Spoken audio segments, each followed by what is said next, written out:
This is going to be tough, the words of Prime Minister Justin Trudeau in a strong speech this morning, reacting to those blistering 25% tariffs, speaking not just to Canadians, but Americans, and directly to Donald Trump.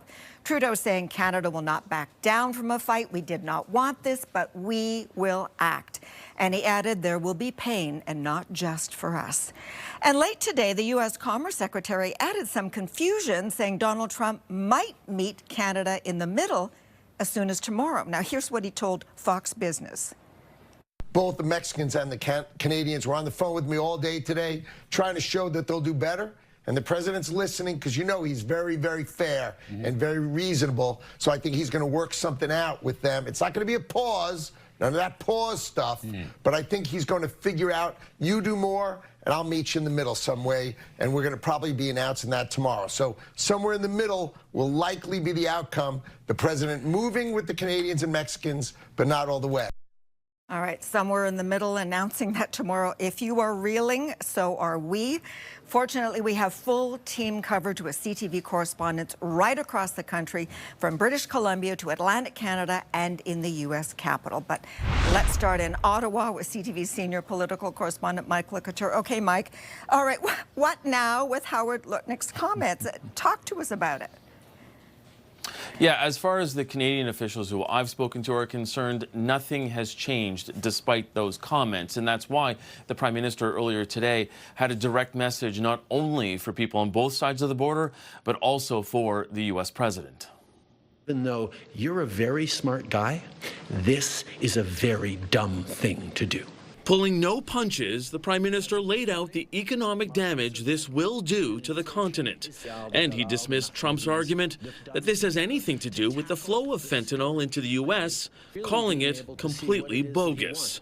So we actually have to fold back on the one thing he has said repeatedly, that what he wants is to see a total collapse of the Canadian economy,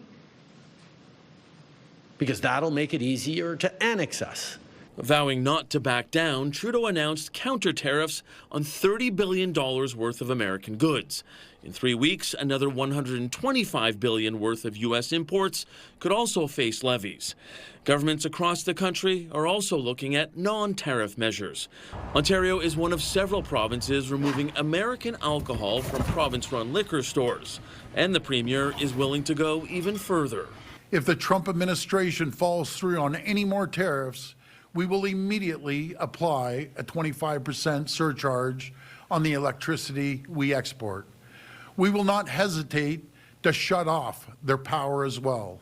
Danielle Smith is also upset, but she's ruled out export tariffs on Alberta energy.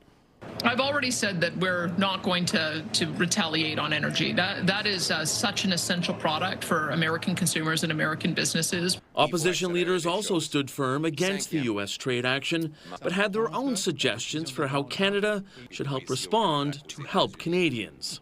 Counter tariffs must not be a cash cow for the government.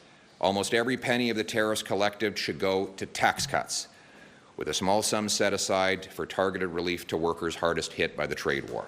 I'm calling on an emergency session of Parliament like we had in the pandemic.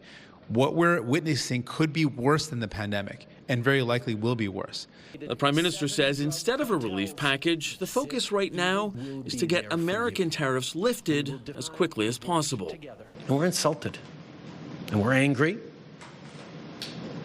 but we're Canadian, which means we're going to stand up for each other. We're going to fight, and we're going to win.